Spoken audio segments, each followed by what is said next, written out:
Asia ಕಪ್ನಲ್ಲಿ Pak ವಿರುದ್ಧ ಭಾರತ ಜಯಬೇರಿ. ಬೆಳಗಾವಿಯಲ್ಲಿ cricket ಅಭಿಮಾನಿಗಳ ಸಂಭ್ರಮ.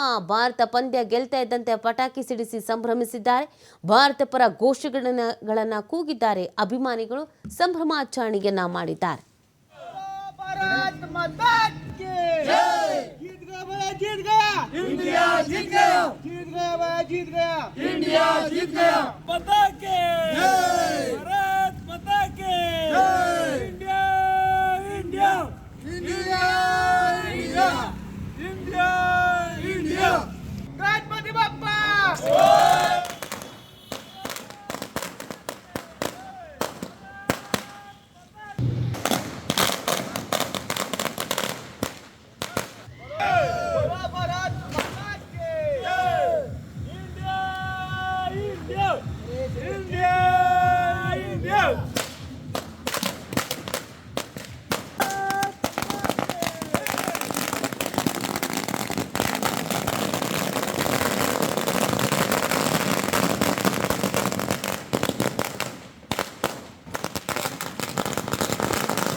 छोटा स्कोर रखा था।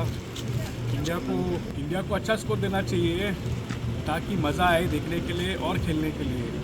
पाकिस्तान का स्कोर काफ़ी छोटा सा था बट इंडिया ने बहुत अच्छी तरह से खेल के उसको जीत हासिल की। पाकिस्तान ने बहुत छोटा स्कोर रखा था। इंडिया को अच्छा स्कोर देना चाहिए ताकि मज़ा आए। ಮತ್ತು ಪಾಕಿಸ್ತಾನ ಮಧ್ಯೆ ನಡುವೆ ಒಂದು ಪಂದ್ಯ ನಡೆದಿತ್ತು. T20 ಪಂದ್ಯದಲ್ಲಿ ಭಾರತ ವಿಜಯಶಾಲಿಯಾಗಿದೆ. ಈ ವಿಜಯಶಾಲಿ ಕಾರಣದಂಥ ನಮ್ಮ ಕ್ಯಾಪ್ಟನ್ ಸೂರ್ಯಕುಮಾರ್ ಯಾದವ್ ಅವರಿಗೆ ಮೊತ್ತ ಮೊದಲಾಗಿ ಅಭಿನಂದನೆ ಸಲ್ಲಿಸುತ್ತಾ, ಇವರೆಲ್ಲರೂ ಯಂಗೆಸ್ಟ್ ಪ್ಲೇಯರ್ಸ್ಗಳು, ವಿರಾಟ್ ಕೊಹ್ಲಿ ಅವರು ಹಾಗೂ ರೋಹಿತ್ ಶರ್ಮಾ ಅವರ ಮಾರ್ಗದರ್ಶನದಲ್ಲಿ ಇವರು ವಿಜಯಶಾಲಿಯಾಗಿದ್ದಾರೆ ಅನ್ನೋದೊಂದು ಅವರಿಬ್ಬರು ಭಾಳ ಮಿಸ್ ಮಾಡಿಕೊಂಡು ಈ ಮ್ಯಾಚ್ನಾಗ ಅವರಿಬ್ಬರು ಇದ್ದಿದ್ರಂದ್ರೆ ಇದೇನು 8 ಓವರ್ನಾಗ ಮ್ಯಾಚ್ ಮುಗಿತಿದ್ದೇನೋ ಅಂತೇಳಿ ಒಂದು ಕುತೂಹಲ ಭಾಳ ಮೂಡಿತ್ತು. ಆದರೆ ಅವರಿಬ್ಬರು ಇರಲಿಲ್ಲ, ಅವ್ರ ಬಗ್ಗೆ ಭಾಳ ಮಿಸ್ ಮಾಡ್ಕೊಂಡಿವಿ. ಅಭಿನಂದನೆಗಳು ಇಂಡಿಯಾ. ಮತ್ತು ಪಾಕಿಸ್ತಾನ ಮಧ್ಯೆ ನಡುವೆ ಒಂದು ಪಂದ್ಯ ನಡೆದಿತ್ತು.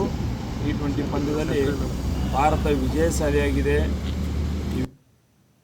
ಮೊದಲನೇದಾಗಿ ಭಾರತ ತಂಡಕ್ಕೆ ಶುಭಾಶಯ ಕೊಡುತ್ತಾರೆ. ಯಾಕಂದರೆ ಇವತ್ತು ಭಾರತ ಮತ್ತು ಪಾಕಿಸ್ತಾನ ನಡುವೆ ಪಂದ್ಯ ಇರೋದ್ರಿಂದ ಅವರು ವಿಜಯಶಾಲಿಯಾಗಿದ್ದಾರೆ. ಅವರ ಅದ್ಭುತವಾದ ಫೀಲ್ಡಿಂಗು, ಬೌಲಿಂಗು ಹಾಗೂ ಬ್ಯಾಟಿಂಗ್ ಮುಖಾಂತರ ಅವರು ವಿಜಯಶಾಲಿಯಾಗಿದ್ದು ಏಷ್ಯಾ ಕಪ್ ಈ ವರ್ಷ ನಮ್ಮದಾಗ್ತದೆ ಅಂತಲೂ ಭರವಸೆ ಐತೆ. ಮೊದಲನೇದಾಗಿ ಭಾರತ ತಂಡಕ್ಕೆ ಶುಭಾಶಯ ಕೊಡುತ್ತಾರೆ. ಯಾಕಂದರೆ ಇವತ್ತು ಭಾರತ ಮತ್ತು ಪಾಕಿಸ್ತಾನ ನಡುವೆ ಪಂದ್ಯ ಇರೋದ್ರಿಂದ ಅವರು ವಿಜಯಶಾಲಿಯಾಗಿದ್ದಾರೆ. ಅವರ ಅದ್ಭುತವಾದ ಫೀಲ್ಡಿಂಗು, ಬೌಲಿಂಗು ಹಾಗೂ ಬ್ಯಾಟಿಂಗ್ ಮುಖಾಂತರ ಅವರು ವಿಜಯಶಾಲಿಯಾಗಿದ್ದು ಏಷ್ಯಾ ಕಪ್ ಈ ವರ್ಷ ನಮ್ಮದಾಗ್ತದೆ ಅಂತಲೂ ಭರವಸೆ ಐತೆ. ಮೊದಲನೇದಾಗಿ ಭಾರತ ತಂಡಕ್ಕೆ ಶುಭಾಶಯ ಕೊಡುತ್ತಾರೆ.